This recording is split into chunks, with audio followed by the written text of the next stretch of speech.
नमस्कारः। अधुना वयं प्रथमपाठस्य सुभाषितं पठामः। सुभाषितसम्बद्धः भागः अस्ति चतुर्थः भागः। भवन्तः स्वपुस्तके पश्यन्तु, तत्र सुभाषितम् इति तत्र लिखितं वर्तते।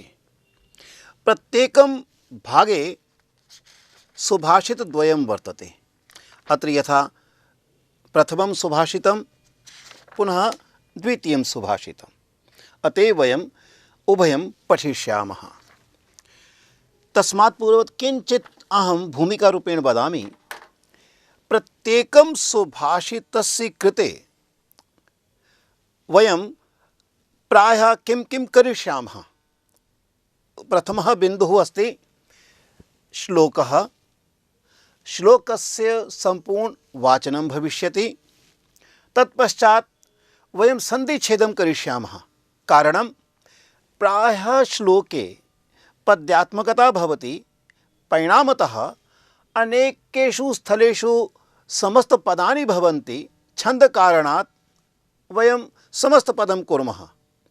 यदि समस्तपदं भवेत् तदा सन्धिः अपि भवति। प्रायः संस्कृत में श्लोकों का गेय स्वरूप रहता है तो पद्यात्मक काव्य बन जाता है। पद्यात्मक बनते ही उसमें गेयता आती है और गेयता के कारण छंद आ जाता है। छंद के आते ही क्योंकि मात्राओं की निश्चितता है, परिणामतः समस्त पद बनाने पड़ जाते हैं। और जैसे ही समस्त पद बन जाए, समास आ जाए, तो संधि भी करनी पड़ती है। अतः बहुत सारे स्थलों पर संधि रहती है। और फिर जब संधि छेद करेंगे तो प्रत्येक पद पृथक पृथक दिखेगा कि कौन सा पद मौलिक रूप से क्या है, और फिर भाव ग्रहण करने में आसानी रहेगी। संधि छेदस्य पश्चात वयं प्रायः पदछेदं कुर्मः। जैसे आप यहाँ देखेंगे, यहाँ पदछेद है। कः अभिप्रायः अनेन, इससे क्या अभिप्राय है, थोड़ा स्पष्ट करेंगे।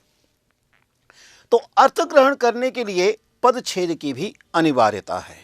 तो पहले श्लोक आया, उसके बाद श्लोक में आए हुए संधि छेदों को देखा, फिर पदछेदों को देखा, और फिर प्रत्येक पद का अर्थ हमें स्पष्ट होना चाहिए, प्रतिपदार्थ।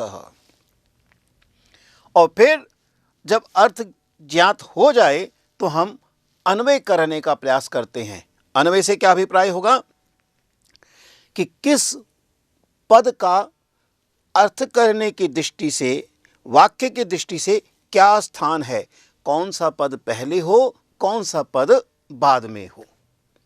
संस्कृत की मूल संरचना में क्रिया सबसे अंत में आती है और कर्ता अथवा कर्तृपद सबसे पहले होता है। शेष सभी पद उनके बीच में होते हैं। आप ध्यान देंगे, मैं पद शब्द का प्रयोग कर रहा हूं। पद शब्द के प्रयोग का से अभिप्राय है प्रायः रूप वाले प्रयोग। जैसे राम एक शब्द है, लेकिन जब राम के रूप चलाते हैं, हम रूप पढ़ चुके हैं, रामः, रामौ, इस प्रकार से अंत तक 24 जो उसके रूप दिखाई देते हैं, प्रथमा विभक्ति एक वचन से संबोधन बहुवचन तक, ये कहलाएंगे पद। ऐसे ही क्रिया रूपों में सभी लकारों के रूप, जैसे पठ धातु है, पठति, पठतः, पठन्ति, पठसि, पठतः, इस प्रकार के जो 9 रूप हैं, तो पठ धातु है, लेकिन जो रूप बनाए हमने वे लट लकार में जो बनाए वे पद हैं, क्रियापद। इसी प्रकार से बाकी लकारों में भी तो हम पदों का प्रयोग करते हैं। संस्कृत में वाक्य जब बनाते हैं तो पद ही आते हैं। एक बहुत ही आधारभूत सूत्र है, अपदम न प्रयुंजीत, जिससे यह अभिप्राय है कि संस्कृत में वाक्य लिखते समय पदों का ही प्रयोग किया जाता है। तो जो विभक्त्यंत रूप हैं उन्हें हम प्रायः पद के रूप में लेते हैं संज्ञा पदों के संदर्भ में। और क्रियापदों के रूप में मैंने बताया, जितने भी लकारों के रूप हैं वे सभी पद के रूप में हमारे सामने आएंगे। तो अन्वय जब करते हैं तो पदों का उपयोग होता है। ऐसे ही पदछेद जब कहा तो उससे अभिप्राय यह था। और फिर तात्पर्य, आखिर क्या कहना चाहते हैं। हम सरलार्थ के स्थान पर तात्पर्य शब्द का प्रयोग करेंगे। वयम सरलार्थस्य स्थाने तात्पर्यम इति कथयिष्यामः, कि पूरा उसका भाव है क्या। और यह संकेत भूमिका में दिया जा चुका है कि सुभाषित हमारे जीवन के सार के रूप में है, हमें जीवन कैसा जीना चाहिए। इसलिए इनका संग्रह कीजिएगा, इनका स्मरण कीजिए और अवसर आने पर इनका उपयोग कीजिए। क्या कहने का तात्पर्य है, इसे समझकर इन्हें व्यावहारिक रूप देंगे तो आपको संस्कृत पढ़ने का एक बहुत अच्छा लक्ष्य दिखाई देगा। भवन्तः स्वयं अनुभविष्यन्ति संस्कृत पठनेन जीवनस्य कः लाभः अस्ति। कहाँ कहाँ संस्कृत के श्लोक हमारी सहायता करेंगे, हमें थोड़ा इस पर विचार करते हुए इन्हें व्यावहारिक रूप देना होगा। आइए अब हम साक्षात इस सुभाषित की ओर चलते हैं। हम देख रहे हैं पहला सुभाषित है, दंभेन लोभेन भिया ह्रिया वा प्रायो विनीतो जन एष सर्वः वैराग्यतस्त्वा हृदयं विनीतं नरम वरम दुर्लभमेव मन्ये। इस श्लोक में इस पंक्ति को विशेष रूप से देखिए, यहाँ बहुत संपूर्ण पंक्ति में संधि हुई है। यहाँ देखिएगा, पर प्रायो विनीतो जन एष सर्वः, सर्वत्र संधि कैसे बनेगा। प्रायो, यहाँ जो ओ दिखाई दे रहा है यह मूलतः प्रायः है। आप जब संधि पाठ्यक्रम के अंतर्गत संधि छेद पढ़ेंगे तो विसर्ग संधि के अंतर्गत आप इस नियम को पढ़ेंगे। फिर विनीतो, यहाँ भी ओ दिखाई देता है, मूलतः यह भी विसर्ग है, विनीतः, प्रायः विनीतः। फिर ये जो ओ है, कारण इसका जन ज है तो ये जन सामने आया, लेकिन यहाँ फिर जन लिखा हुआ है, यह भी जनः है। ए के कारण विसर्गों का लोप हो गया है। और फिर एष दिखाई दे रहा है, लेकिन यहाँ भी एषः है। स के कारण यहाँ भी विसर्गों का लोप हो गया है। तो प्रायः विनीतः जनः एषः सर्वः, ये इसमें पद हैं। फिर हम यहाँ देखेंगे, इसकी भी संधि देखिए, तो यहाँ भी वैराग्यतः और तु, यहाँ संधि हुई है, यहाँ भी विसर्ग था, त आने के कारण स बना है।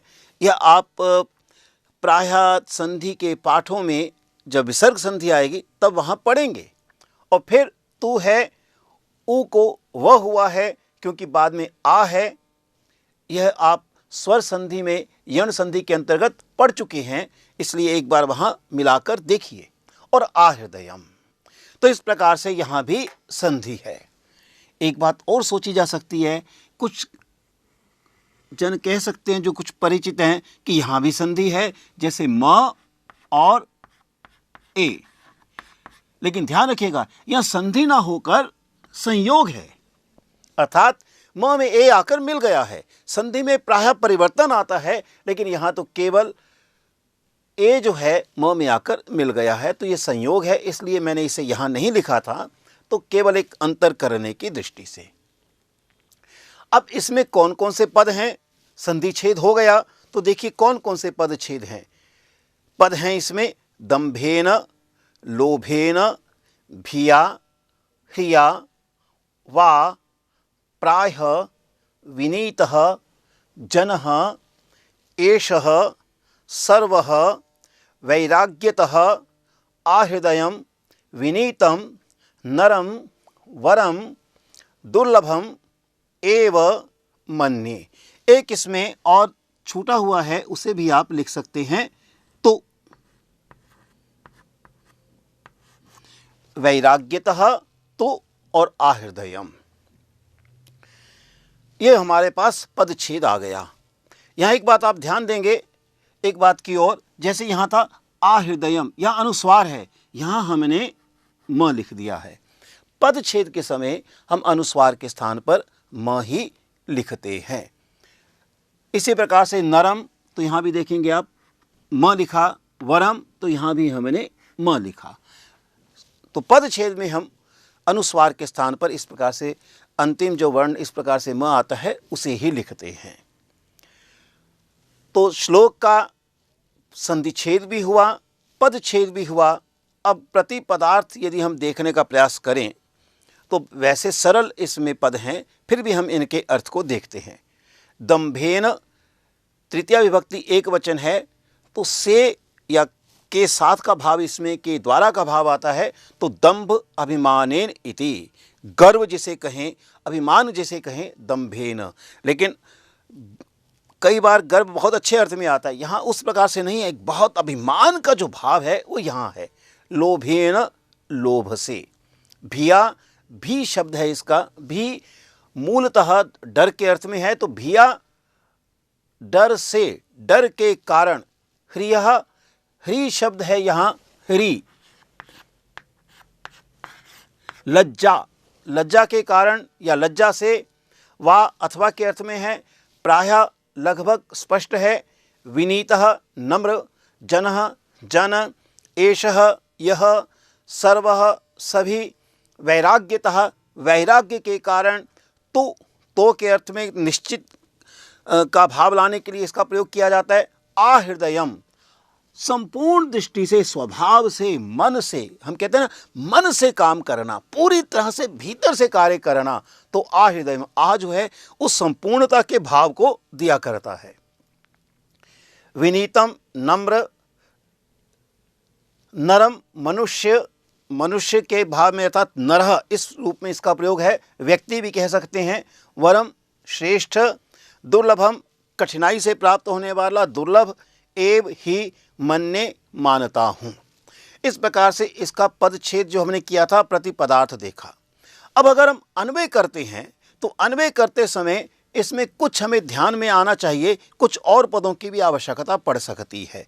जैसे मन्ने यहां आया क्रिया, अब इसका कर्तृपद इसमें नहीं है, यह उत्तम पुरुष एक वचन का रूप है। तो हम अहम मन्ने यह रूप ले सकते हैं। मैं मानता हूं, हम मानते हैं, थोड़ा हम के अर्थ में भी ला सकते हैं भाव की दृष्टि से।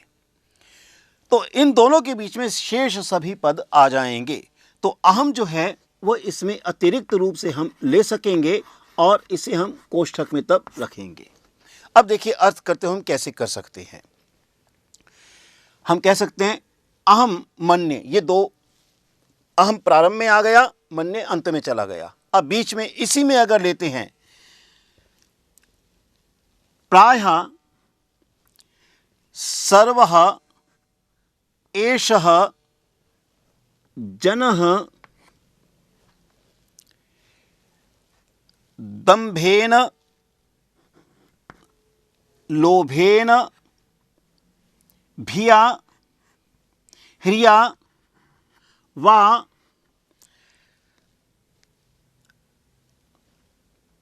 विनीतः।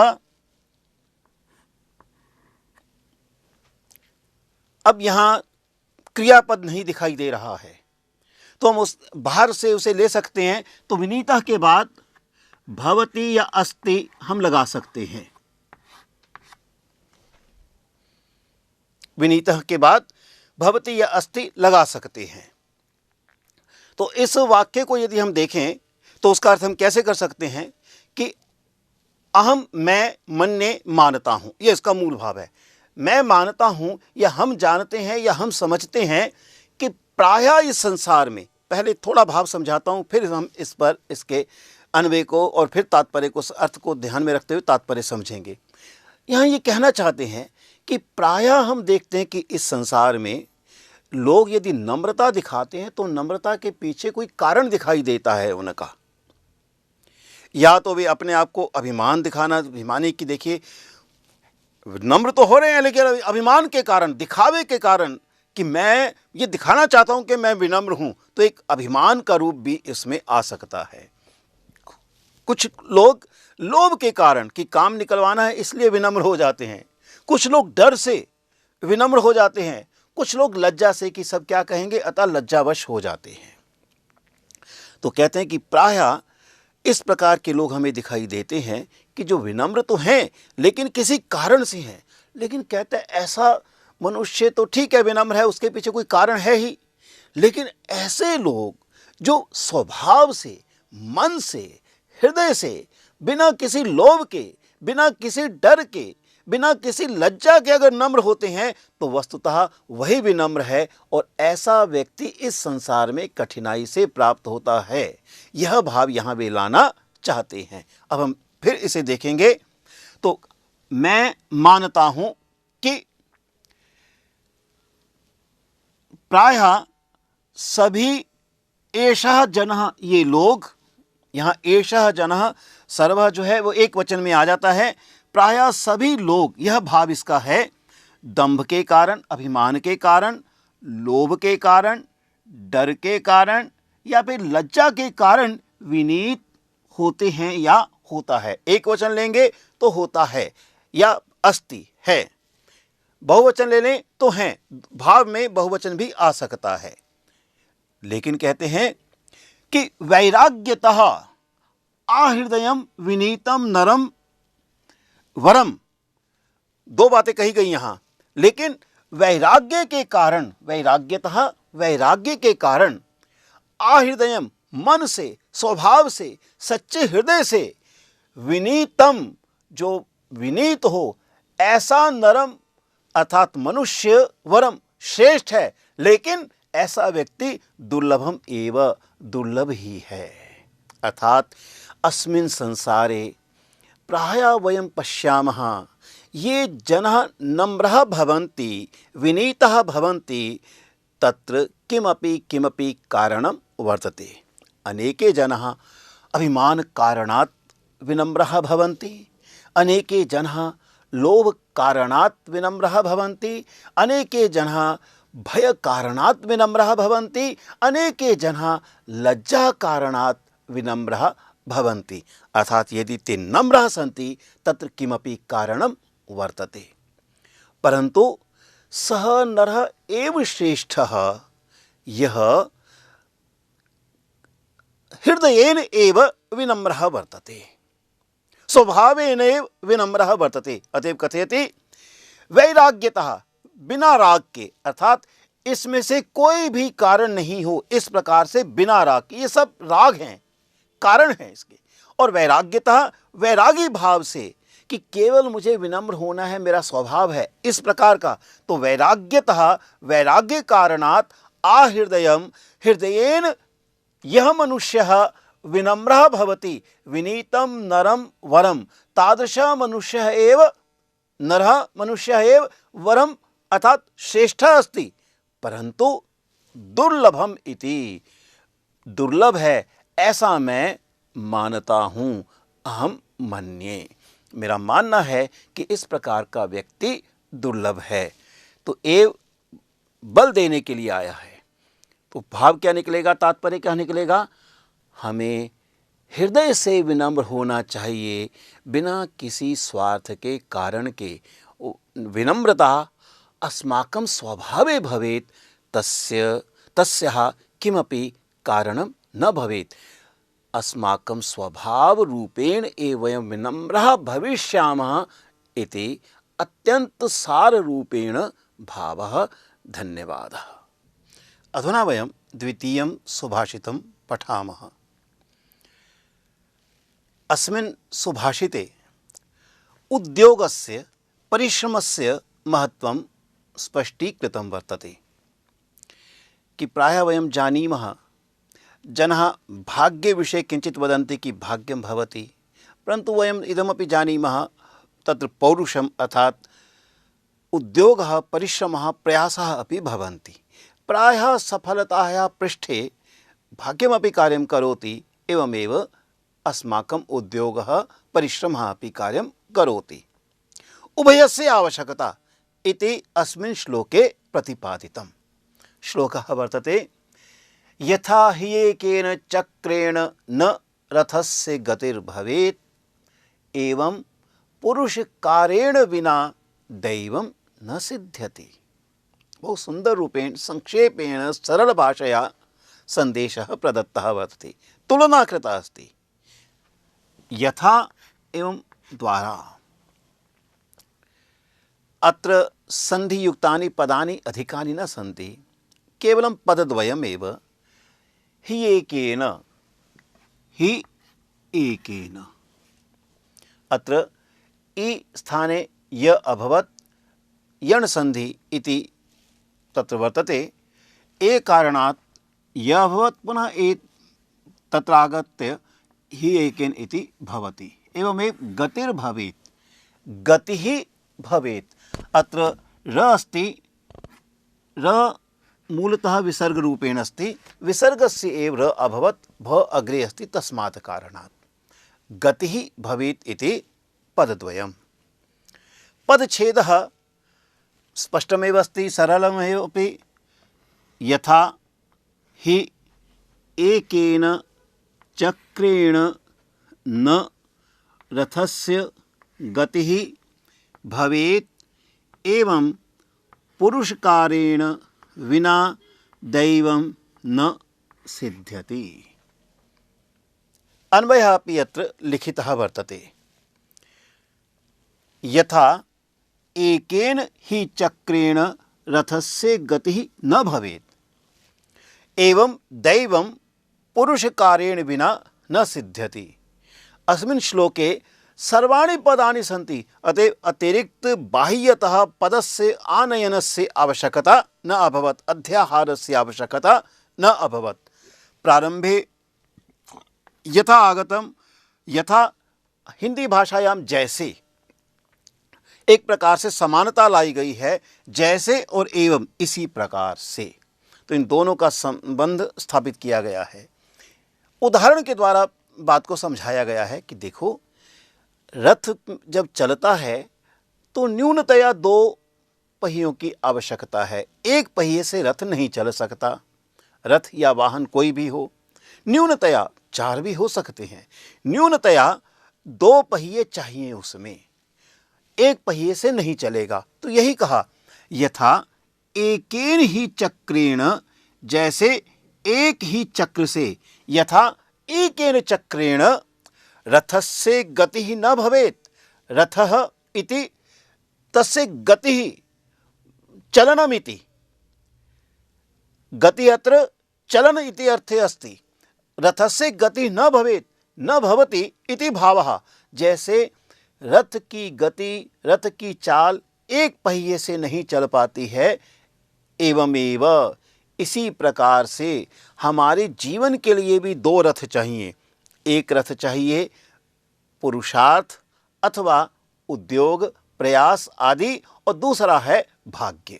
तो वही कहा, एवमेव इसी प्रकार दैवम पुरुषकारेण विना न सिद्ध्यति। दैवम भाग्य, भाग्य जो है वह पुरुषकारेण, उद्योगेन, परिश्रमेण विना न सिद्ध्यति, सफल नहीं होता है।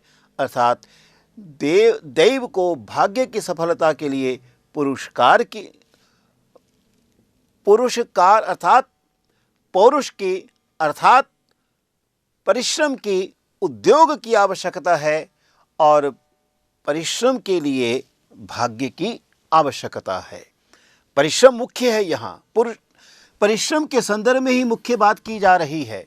अनेन एवं तत्र कथितं वर्तते, यथा रथस्य कृते तत्र चक्रद्वयस्य आवश्यकता वर्तते, तथैव अस्माकं जीवनमपि रथ एव अस्ति। हमारा जीवन भी रथ के समान है।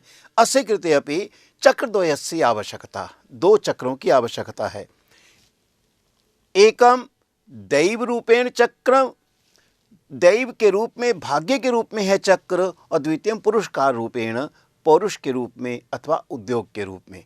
तो जीवन में सफलता पाने के लिए हमें केवल दैव पर या भाग्य पर नहीं आश्रित रहना होगा, पुरुषार्थ भी करना पड़ेगा, हमें परिश्रम भी करना पड़ेगा। एक बार कहा भी गया है, एक सूक्ति भी है हिंदी में, दैव दैव आलसी पुकारे, कि जो आलसी व्यक्ति है वही भाग्य के सहारे रहते हैं, लेकिन पुरुषार्थी लोग तो पुरुषार्थ के द्वारा, परिश्रम के द्वारा सफलता को पाते हैं। अतः मनुष्य जीवन की सफलता का रहस्य किसमें छिपा है? पुरुषार्थ में, परिश्रम में, उद्योग में। तभी हमारी दैव भी सहायता करेंगे। तुलना की है जैसे एक रथ को चलने के लिए दो पहियों की आवश्यकता है, ऐसे जीवन रूपी रथ को चलने के लिए भी दो पहियों की आवश्यकता है। जीवन रूपी रथ अस्माकं यत् वर्तते तस्य गतिः कृते अपि, उसकी गति के लिए भी पुरुषार्थस्य अपि आवश्यकता एवमेव दैवस्य अपि आवश्यकता इति भावः।